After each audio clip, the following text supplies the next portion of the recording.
During seismic survey activities, there is the potential for entanglement of fauna by seismic equipment, as well as for fauna to be encountered entangled in marine or terrestrial debris. Ideally, rescue of fauna should be done by professionals, but due to the remoteness of some of BGP Offshore's projects, we have created a protocol for safe handling and rescue of fauna, the BGPO MI 04902 Fauna Rescue Protocol. This video training will take you through our fauna protocol in detail, which is available in FLAG. At the end of this training you will have some important knowledge about how assess risks and take actions if encountering an entangled fauna, as well as how handle animals in a safe manner to you and the animal. The first step is to make sure our threats to entanglement are well taken care of. On land surveys, all geophones and geophone strings shall be buried. Geophone layout shall be bunched as far as practicable.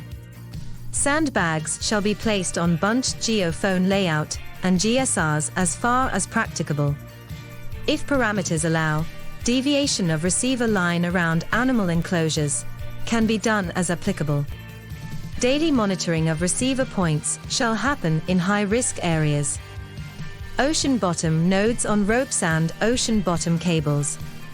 Node ropes shall be measured to length between nodes required to meet project parameters, with limitation on additional rope. Additional OBC cable shall be tightly coiled and bound by cable ties to prevent excess cable lying on the seabed. Node ropes or OBC shall be laid out on seabed without kinks or twists as far as practicable. In high-risk areas, consideration for the type of node rope to be utilized. Transponder tether length shall be minimized. Monitoring of layout and retrieval shall be done in shallow waters where node rope cable in the water column presents entanglement risk. Each crew location should hold a rescue kit to assist in such events. The following are considered industry standard equipment for fauna release.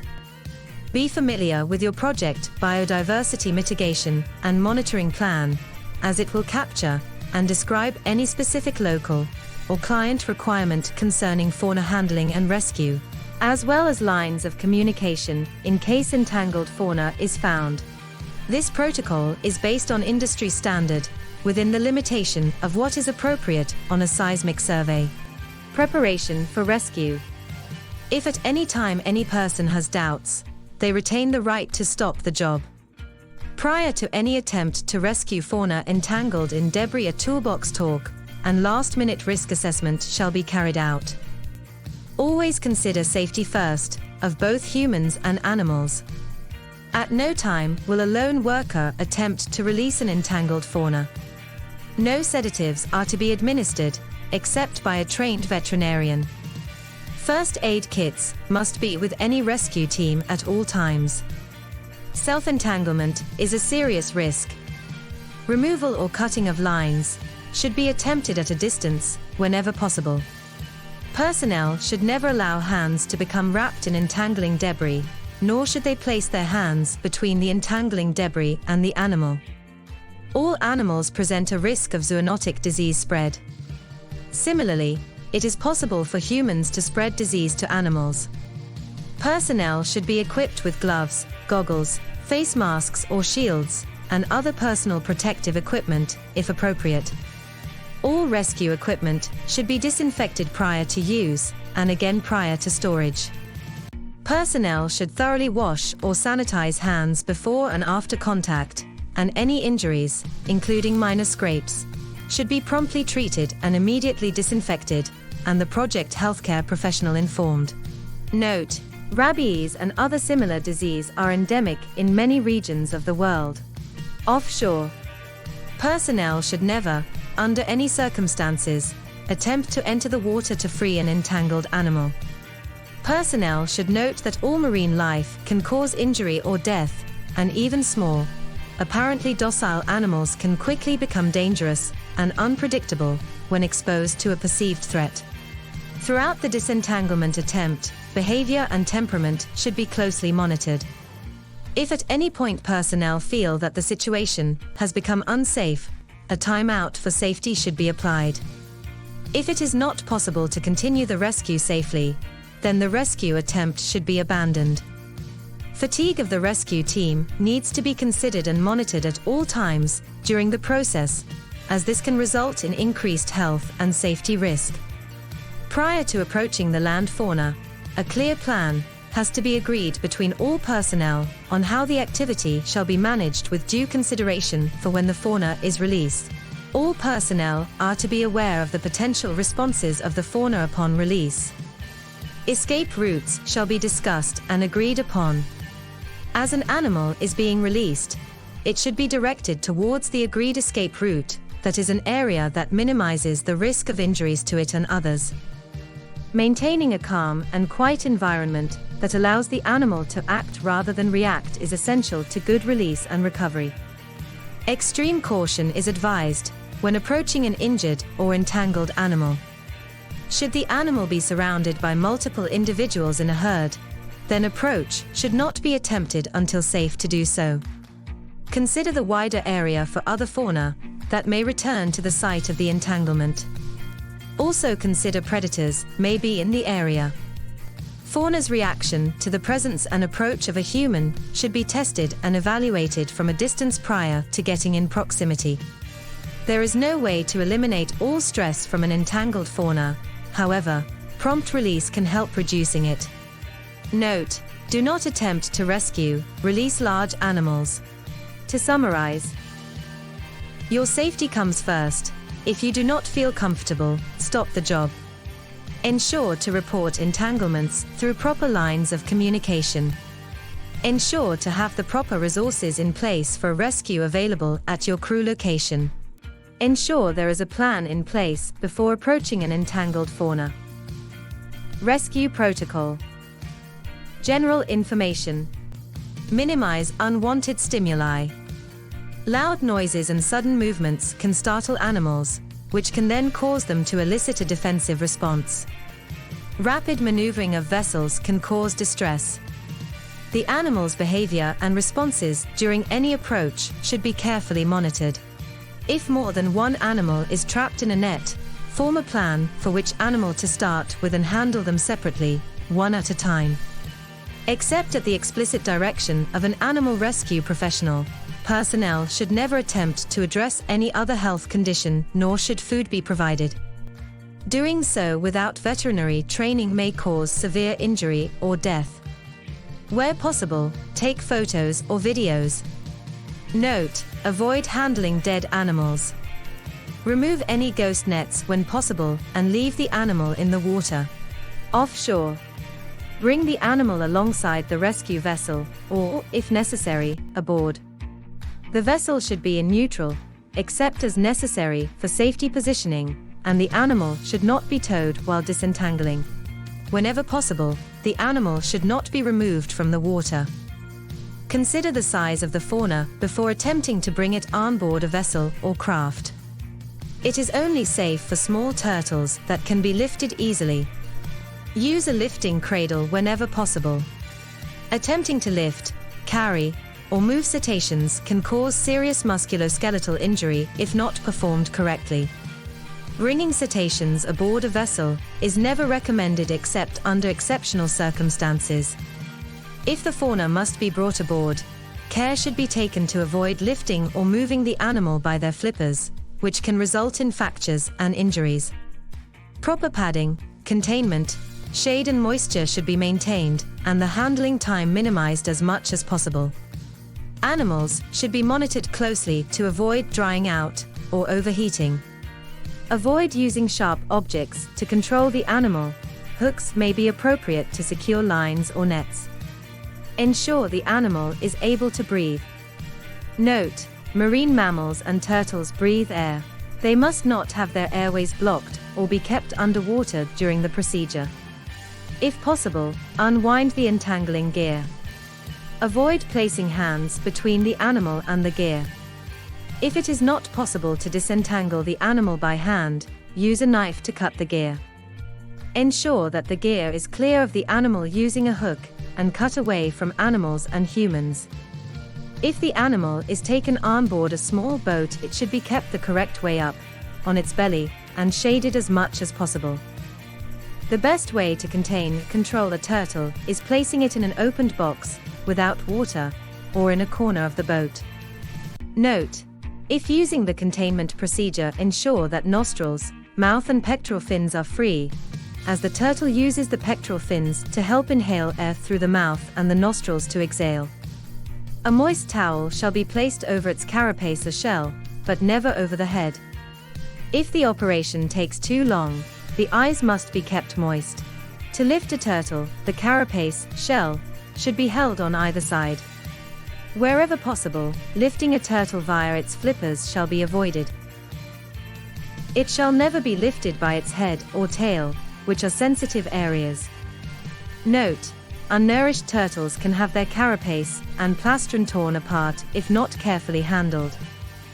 Marine turtles are likely to be tired and subdued after being trapped in netting. However, they still have very powerful jaws that can cause real damage, and when stressed they may bite. Hands and arms must always be kept away from the head and mouth area. Avoid the fins as they are powerful and can cause injury. If the animal is incapable of independent movement, or is dead, it should be returned to the water immediately. If possible, the animal may be marked using non-toxic livestock marker paint to assist in identification if the animal is re-encountered or resighted. If the animal has tags on its flippers, make a note of the number. If there is any suspicion that a rope, hook or net has been swallowed deeply, under no circumstances can the object be pulled to remove it. The best thing to do is to cut as close to the mouth as possible.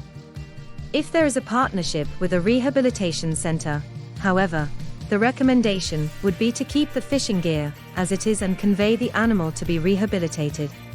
Return the animal to the water carefully and slowly. Take note of the fauna's behavior as it moves away. Do not start the boat engine until the animal is well clear of the boat. On shore.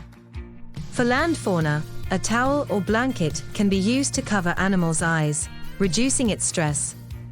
Attention shall be taken not to suffocate the animal. If possible, unwind the entangling gear. Avoid placing hands between the animal and the gear. If it is not possible to disentangle the animal by hand, use a knife to cut the debris. Ensure that the debris is clear of the fauna using a hook, and cut away from the fauna. The releasing of an entangled land animal can be considered the most critical and dangerous point of the process. The transition from immobilization to a state of freedom must be controlled. Fight or flight response and injuries should be anticipated and controlled. Take note of the animal's behavior as it moves away. Reminder: any ghost nets or debris removed from fauna shall be kept on board for proper disposal at approved facilities. Ghost net shall be weighed and reported to the Global ESG Manager as part of the Energio Alliance's Ghost Net Initiative, GNI. To summarize: keep a calm and silent environment during a rescue. Wear appropriate PPE.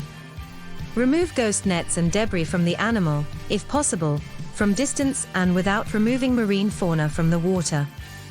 If needed, keep the animal in a padded and shaded area and for a short period. If knives are used, cut nets and cables away from you and from the animal. Keep your hands free from lines and nets during procedure. Do not attempt to remove tumors or encrustation from animals. Attention when releasing the animal, leaving a free area for escape. Collect and report ghost nets and debris found. Birds on vessels. Birds may land on vessels, attracted most likely by lights, and be unable to fly away due to unknown circumstances. Those that are captured and released in a short time frame have higher chances of survival when safe handling procedures are implemented. Capture and handling of seabirds. Whenever a seabird lands on the ship, give the animal time so that it can recover from possible fatigue, or if it is just sheltering from adverse weather conditions. Often the animal leaves after 1 or 2 days of rest without the need for any intervention. If the bird is still on board after this time, follow these steps. Carry out a quick assessment identifying possible injuries. Before opting for manual handling, try to scare the bird away to an area where it can escape on its own. Birds should only be handled if they show clear signs of inability to fly. If the animal appears to be stunned, tired or injured, proceed with safe handling procedures to capture it, and thus prevent further distress and injury. Caution: remember, a seabird is a wild animal, generally capable to defend itself when threatened. If rescuing a large seabird, at least 2 people are required. Always wear protective eyeglasses, gloves and long sleeves when handling seabirds. Gain control of the bird's head by either holding the bill or the back of the head. Wrap the bird's wings and body in a towel. Either cover the bird's head with a towel initially, or ensure the handler's face and body are not within the striking distance of the bill. All birds need to be able to move their chests in order to breathe, while restraining the wings in their natural position against the body. Always ensure there is enough space within the restraint for the chest to move with breathing. Be careful when holding a bird's bill so as not to cover its nares. Gannets, as an example, have no external nares and hence breathe through a slightly open bill while being held. Minimize handling time as much as possible. It is essential that the handler does not try to comfort the bird by stroking or talking to it. Cues such as regurgitation and heavy breathing suggest a high stress level. Always use delicate equipment and try as much as possible not to damage or break the bird's feathers, as this could permanently disable them from flying. During recovery, the bird should remain in a box, taking following into consideration. The size of the container should be adequate to the size of the bird, but not as large as to allow it to be thrown around when carrying the box, or be given too much free movement. However, the animal should be able to stand and stretch its neck. Wing movement should be restricted as this prevents feather damage. Ventilation in the box is essential. The animal should be kept in a place between 25 to 30 degrees. 1 bird per box is ideal.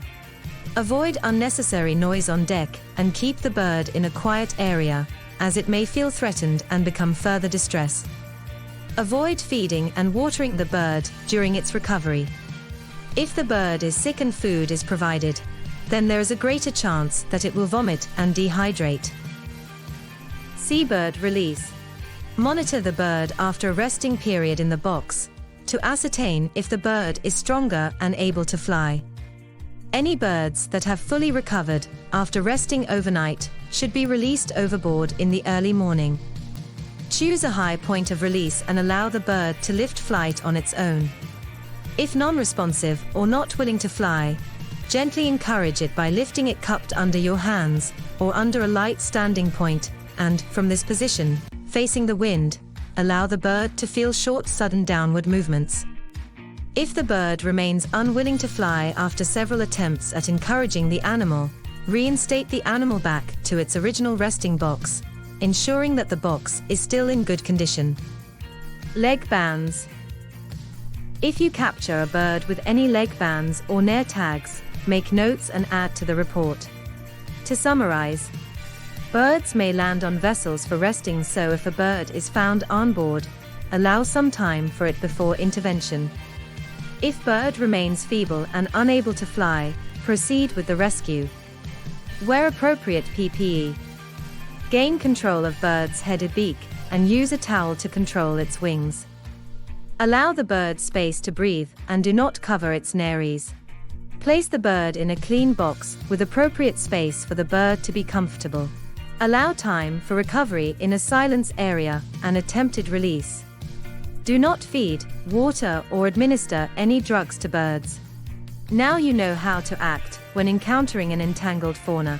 If need, please contact your Project QHSSE manager for further question. Thank you all for participating in this training session.